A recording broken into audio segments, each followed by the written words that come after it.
Ladies and gentlemen, welcome to the Finding Asheville podcast with Nathan Miller.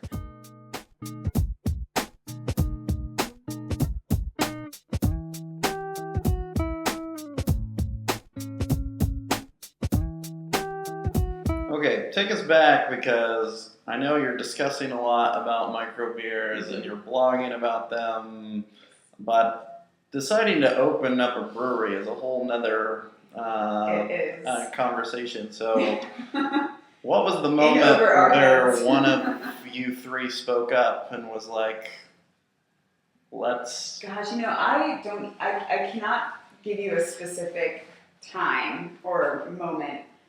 All I know is that there was just some point in our beer, getting together about beer and blogging and everything where it just suddenly felt like there was no other option. And all three of you were on board right away? Yeah, and I still feel that way in the sense of the regret that, because still there's so much ahead, so you never know. Yeah. Okay. That if we didn't do this, that it would be this lifetime of regret.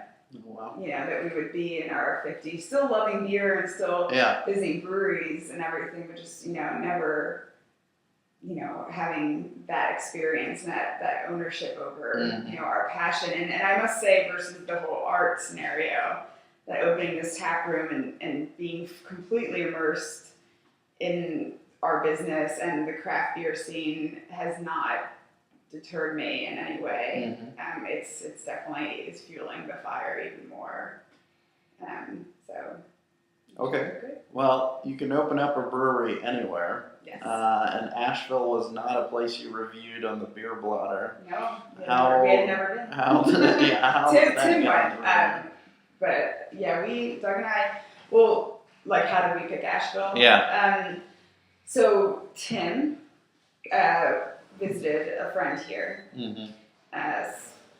3 or so years ago, and didn't really know prior to coming here that there was a beer scene. I mean, true to our nature, we do some research right before the trip, right. But that wasn't his motivation for coming here. He just so happened to be like, oh wow, there's actually breweries here. And that's the thing about Asheville, right, is if you go out of this immediate kind of like Kentucky, Tennessee, South Carolina, Georgia, Florida, right. Nobody really knows that there are breweries here. Yeah. Because nobody distributes widely. And of course that plays on the inherent local, emphasis that Asheville has. But, Tim was like, it's a great city. They actually have beer festivals. They have breweries.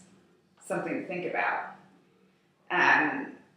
As far as a city, it fit our criteria for just personally. The size and the weather generally. I hear this is a pretty bad summer with the rain. I brought it, I'm sorry. And just...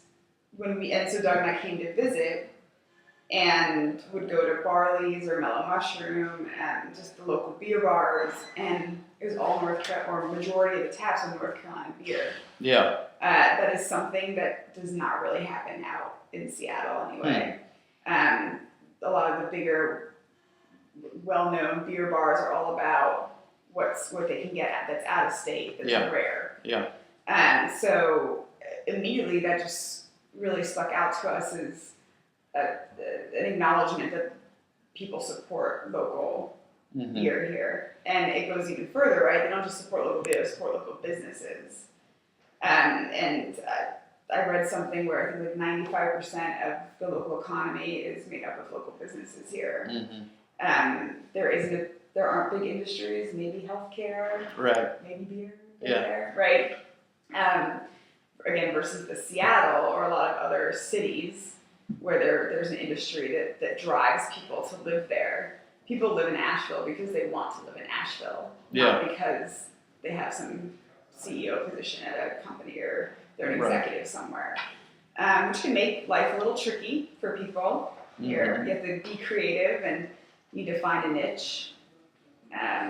But I think that's what makes it a really special place Right. to be. Yeah. And I think that creates that sense of community that we would not have received in Seattle or other cities. And so to us, it has fulfilled all of my expectations as far as that, for sure. Cool. Yeah.